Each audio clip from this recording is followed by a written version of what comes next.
Welcome to our channel, Crime Loom, the place where true crime stories come alive. It was supposed to be an ordinary night in the quiet town of Millfield. The streets were empty, the rain was falling softly, and most people were already asleep. But inside one small apartment, something terrible had happened. A young woman named Lisa Turner was found dead on her living room floor. Her best friend, Anna Gray, was the one who called the police. She said she had just arrived and discovered Lisa's body. She said she wanted justice for her friend. But as detectives began to look closer, the pieces didn't fit. The story changed. The timeline shifted. And the truth began to twist into something darker. Everyone believed Anna's words, until the evidence revealed she had been lying all along. The question that haunted everyone after was simple but chilling. Why did the witness lie? It started with a phone call on a rainy night in the small town of Millfield. The local police department received a report from a young woman named Anna Gray. Her voice was shaky, almost broken. She said she had just seen her friend Lisa Turner lying on the floor of her apartment, not moving. The police arrived within minutes. The door was unlocked. The room was quiet except for the sound of rain hitting the windows. Lisa Turner was found dead in her living room.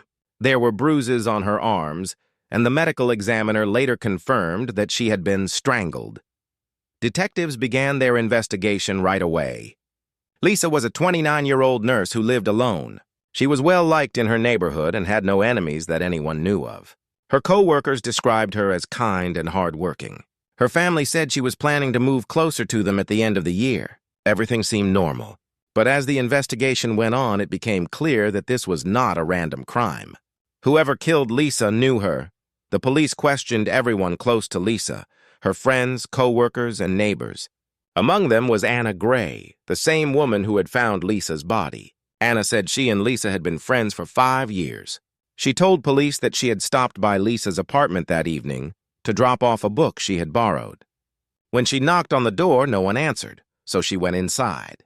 That's when she saw Lisa on the floor. Anna said she panicked and called 911 right away. Her story seemed straightforward.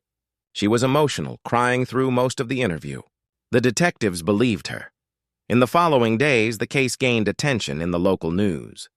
Reporters stood outside the apartment complex, asking neighbors for comments. Everyone wanted to know who could have done such a thing. The police worked hard, looking through phone records, surveillance footage, and messages. They soon discovered that Lisa had been in a complicated relationship with her ex-boyfriend, Mark Davis. The two had broken up a few months earlier after several arguments, some of which had gotten heated. A few neighbors even reported hearing shouting from Lisa's apartment in the past. Mark quickly became the prime suspect. When the detectives questioned him, Mark denied everything. He said he hadn't seen Lisa in over a week. He admitted they had problems but claimed he was trying to move on. He even showed messages from his phone where Lisa had ignored him. But when the police checked Lisa's phone, they found several missed calls from Mark on the night of her death. That made him look guilty. Still, there wasn't enough evidence to charge him. Then came the breakthrough, or at least what the detectives thought was one. Anna, the witness, came forward with new information. She said she remembered seeing Mark's car parked near Lisa's building that night. She also said she heard Lisa arguing with a man inside the apartment before she went in. That detail changed everything. It placed Mark at the scene of the crime. The detectives thought they had their case. They arrested Mark Davis the next morning. Mark's arrest shocked everyone who knew him. He was quiet, worked as a mechanic, and had no criminal record. He insisted he was innocent. His lawyer argued that Anna's story was suspicious. There were no fingerprints, no DNA, and no witnesses besides her. But the prosecution leaned heavily on Anna's statement. They said she was brave for coming forward, that she had nothing to gain by lying. The case went to court within months. At first, it looked like an easy win for the prosecution. The jury was moved by Anna's emotional testimony. She described Lisa as her best friend, someone she cared about deeply. She said she had no doubt she heard Mark's voice that night. Mark sat silently at the defense table, looking down, his hands shaking. It was one person's word against another's, and Anna's story sounded convincing. But small details began to bother the detectives who had worked the case. One of the detectives, Sarah Mills, kept thinking about the timeline. Anna said she went to Lisa's apartment around 9:30 p.m. She claimed she saw Mark's car parked nearby. But surveillance footage from a gas station 2 blocks away showed Mark's car at that exact time, miles from the apartment. That didn't make sense. Detective Mills decided to go over Anna's phone records. What she found changed everything. Anna's phone showed that she had been at Lisa's apartment earlier than she claimed, around 8 p.m., not 9:30. There was also a strange series of messages between Anna and Lisa earlier that day. They had argued about something personal, something Anna had deleted from her phone. The deleted messages were recovered from the cloud. They showed that Lisa had recently started dating someone new, and Anna didn't seem happy about it. In fact, she told Lisa she felt betrayed. That message was sent just hours before Lisa was killed. Detective Mills started to see a new picture forming. What if Anna wasn't just a witness? What if she was involved? She brought Anna in for another round of questioning. At first, Anna stuck to her story. But when the detective showed her the recovered messages, her voice began to shake. She said she didn't mean for anything to happen. When pressed, she confessed. Anna said she had gone to Lisa's apartment earlier that night to talk. She was jealous and angry. She admitted she had feelings for Lisa but never told her. When Lisa started seeing someone else, Anna felt replaced. During their conversation, things got heated. Anna said Lisa told her to leave, and that's when she lost control. She grabbed Lisa's arm, there was pushing, shouting, and then everything went silent. Anna panicked. She didn't mean to kill her friend. She said she froze for a long time, staring at what she'd done. Then she tried to think of what to do next. Anna cleaned up what she could and left the apartment. But guilt soon took over. She decided to report Lisa's death, pretending to be the one who discovered it. When the police asked her questions, she made up a story that would lead them away from her. She thought blaming Mark would work because of his history with Lisa. She never expected the detectives to find the truth. When Anna's confession came out, it shocked the entire courtroom. The same woman who had cried on the stand, who had seemed so heartbroken, had been the killer all along. The jury was stunned. The prosecutors were embarrassed. And Mark Davis, the man who had been painted as a monster, was released. He had spent months behind bars for something he didn't do. Reporters called it one of the most disturbing twists in recent memory. The question everyone asked was, why did Anna lie? The answer was complicated. Experts who later studied the case said it was a mix of jealousy, guilt, and fear. Anna didn't plan to kill Lisa. It happened in the heat of the moment. But once it did, she couldn't face what she'd done. Lying was her way of surviving, even if it meant destroying someone else's life. Some called it selfishness. Others called it panic. Either way, the truth came too late for Lisa. During her sentencing, Anna sat quietly as the judge read the verdict. She was sentenced to 25 years in prison for manslaughter and obstruction of justice. When asked if she wanted to say anything, she only said one sentence: "I loved her." It was hard to tell if anyone in the courtroom believed her. Lisa's family said they would never forgive her.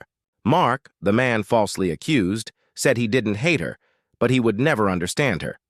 Detective Mills, who solved the case, said something that stayed with many people. She said, "The truth doesn't always come from the loudest voice in the room. Sometimes it hides behind tears." That quote was repeated in newspapers, podcasts, and documentaries about the case. It reminded people that witnesses can lie for reasons that go beyond logic. Sometimes they lie because the truth is unbearable. Years later, people in Millfield still talk about the case. The apartment where Lisa lived has been rented out several times, but tenants never stay long. They say it feels cold, even when the heat is on. Some neighbors still leave flowers by the building every year on the anniversary of Lisa's death. The story became a local legend, a reminder of how fragile trust can be. In prison, Anna kept to herself. She didn't talk much, didn't join group activities, and rarely wrote letters. Some guards said she spent hours staring out of her cell window, whispering to herself. Others said she often asked for a Bible but never read it for long. A reporter who visited her once said she seemed empty, like someone who had already served a life sentence inside her mind. When asked why she lied, Anna said quietly, "Because I didn't want to be the villain." But in trying to save herself, she became exactly that. Mark moved away from Millfield after the trial. He couldn't stand the looks, the whispers, or the memories. He started a new life in another city trying to forget what happened. But he told one journalist that he still wakes up some nights hearing the sound of the courtroom doors closing behind him. He said the worst part wasn't being accused. It was realizing how easily people believed the lie. All it took was one story, he said. One person saying they saw me and my life was over. The story of Anna and Lisa became a topic in criminology classes and psychology studies. Professors used it as an example of how emotional motives can blur moral lines.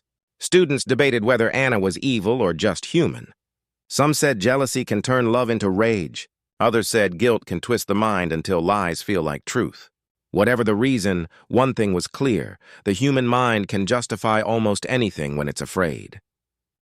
In the years that followed, Detective Mills was promoted and continued to work on homicide cases. She said Anna's case taught her never to take a witness at their word, no matter how convincing they seem. People lie, she said, but evidence doesn't. She often told young detectives that truth isn't about who cries the hardest. It's about what the facts whisper when no one's looking. The case also changed how the local police handled witness statements. They introduced stricter procedures, requiring secondary verification of every eyewitness claim. It was a painful lesson, but one that might save others from wrongful arrest. Time moved on, but the question remained. Why did the witness lie? Some said it was fear of punishment. Others said it was love twisted into obsession. But maybe deep down Anna lied because she couldn't face the truth about herself. She wanted to be seen as the friend who cared, not the one who destroyed. In lying, she tried to rewrite the story, to make herself the savior instead of the sinner. But lies, no matter how carefully told, eventually crack. When the documentary about the case aired years later, the narrator ended with a chilling thought. A lie can live for a while, but truth never dies. It waits in silence, watching, until someone finally listens. And in the quiet town of Millfield, where rain still falls on cold November nights, people remember that truth. They remember Lisa Turner, the victim. They remember Mark Davis, the accused. And they remember Anna Gray, the witness who lied. Subscribe to Crime Loom, and join us as we unravel more heists, mysteries, and untold legends.